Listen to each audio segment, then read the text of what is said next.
આજના વિડીયોની અંદર આપણે વાત કરીશું મફત પ્લોટ સહાય યોજના 2025ની અંદર કુટુંબ દીઠ લાભ મળશે.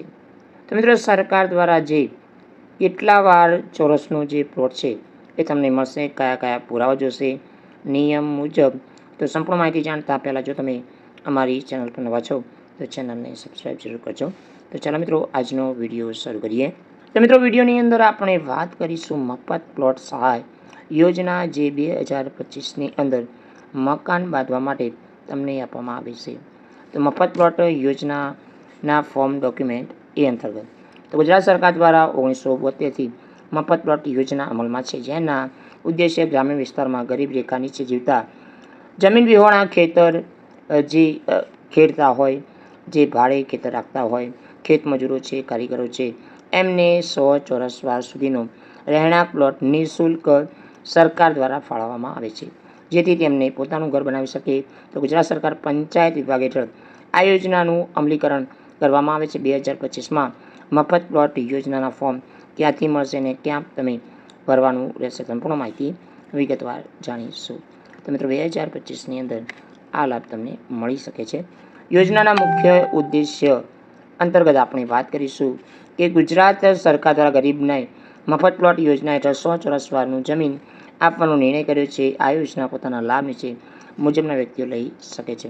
તો મિત્રો, આ પ્લોટ છે જે ગૌચર જમીન સરકારી હોય ત્યાં તમને ફાળવવામાં આવે છે.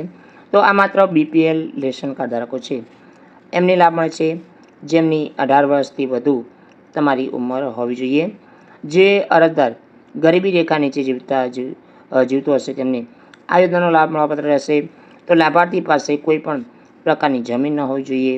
અરજદારની આવક વાર્ષિક 1,20,000થી વધુ ન હોવી જોઈએ અને અરજદાર ગુજરાત રાજ્યનો રહેવાસી હોવો જોઈએ અને અરજદાર ગ્રામીણ કારીગર અથવા મજૂર હોવો જોઈએ. તો મિત્રો, જે તમે ગામની અંદર રહેતા હોય એ ગામની અંદર તમે અરજી કરશો તો એ ગામના રહેણાંક તરીકે તમને સરકાર દ્વારા, જે પંચાયત દ્વારા પ્લોટ ફાળવવામાં આવશે, એ પણ 100 ચોરસ વારનો. તો મિત્રો, આની અંદર આપણે વાત કરીશું કે 1/5/2017થી લઈને 1/4/2025ના રોજ ઠરાવની પ્રસ્તાવના અંતર્ગત જે ગ્રામીણ કારીગર અથવા મજૂરને હોય છે. તો ઠરાવ છે કે જે ઠરાવ કહેવામાં આવે છે કે ગ્રામીણ વિસ્તારોમાં રહેતા દર વગરના કુટુંબને પોતાનું ઘર બનાવી શકે તે ઉદ્દેશ્ય હેઠળ 100 ચોરસ વાર ધરતાળ પ્લોટ ફ્રીમાં સરકારના સ્કીમ મુજબ આપવામાં આવશે. જે સુધારો ફેરફાર કાળજીપૂર્વક વિચારણા અંતે જે ઠરાવવામાં આવેલ છે. તો સામાજિક નાણાકીય જાતિ આધારિત ગણતરી 2011 મુજબ, એટલે કે 2011ની જે વસ્તી ગણતરી મુજબ હોય છે.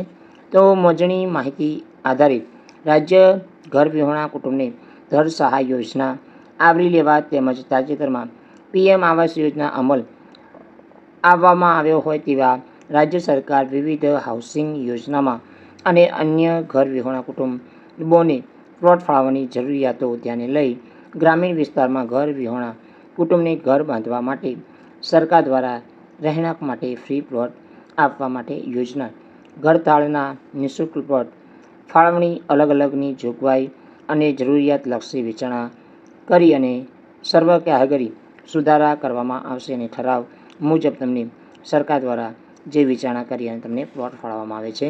તો મિત્રો, એ પ્લોટ તમને મળ્યા પછી તમે સરકારી યોજના આવાસ યોજનાનો તમે પણ લાભ લઈ શકો છો અને તમે ઘર બનાવી શકો છો, એ પણ મફત. તો મફત પ્લોટ સહાય યોજના માટે જરૂરી ડોક્યુમેન્ટ કયા જોશે? એની અંદર રેશન કાર્ડ છે, એની અંદર આધાર કાર્ડ છે, BPL કાર્ડ છે, જમીન નથી ધરાવતું તેનું પ્રમાણપત્ર, જે તલાટી કમ મંત્રી, આવકનું પ્રમાણપત્ર, ઉંમરનો પુરાવો, OBC નામની વિગતો એટલે કે SECC નામની વિગતો, બેંક પાસબુકની નકલ તમારે અવશ્ય આપવાની રહેશે. તો આટલા ડોક્યુમેન્ટ તમારે આપવાના રહેશે. તો અરજી માટે પ્રોસેસ શું રહેશે? તો મફત પ્લોટ યોજનાનો લાભ લેવા માટે લાભાર્થીને પ્રથમ ઓફલાઈન અરજી કરવાની હોય છે. તો અરજી કરવા માટે ગ્રામ પંચાયતમાંથી તમારે ફોર્મ મેળવવાનું છે, જે માગણી કરવાની છે. તો મિત્રો, કોઈ પણ ભૂલ વગર તમારે ફોર્મ ભરી જરૂરી ડોક્યુમેન્ટ જોડી તલાટી કમ મંત્રીશ્રીના સહી સિક્કા કરવાના હોય છે અને ગુજરાત સરકાર આ યોજનાનો ખૂબ જ સારી રીતે, જેનાથી ગ્રામ્ય વિસ્તારોમાં ઘર વિહોણા લોકોને ઘર બનાવવા માટે પ્લોટ મળી શકે. આ યોજનાનો વધુ માહિતી તમારા ગ્રામ પંચાયત તલાટી કમ મંત્રી પાસે મળી શકે છે.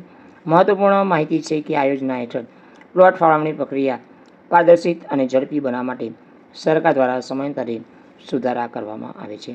તો મિત્રો, વધુ માહિતી માટે તમે તલાટી કમ મંત્રી, તાલુકા પંચાયત ઓફિસે જઈ અને તમે સંપર્ક કરી શકો છો. તો મિત્રો, આ હતી મફત પ્લોટ યોજના માટે સુધારા વધારા ડોક્યુમેન્ટ કયા જોશે એની વિગતો. જય હિન્દ મિત્રો, વંદે માતરમ, જય ગરવી ગુજરાત.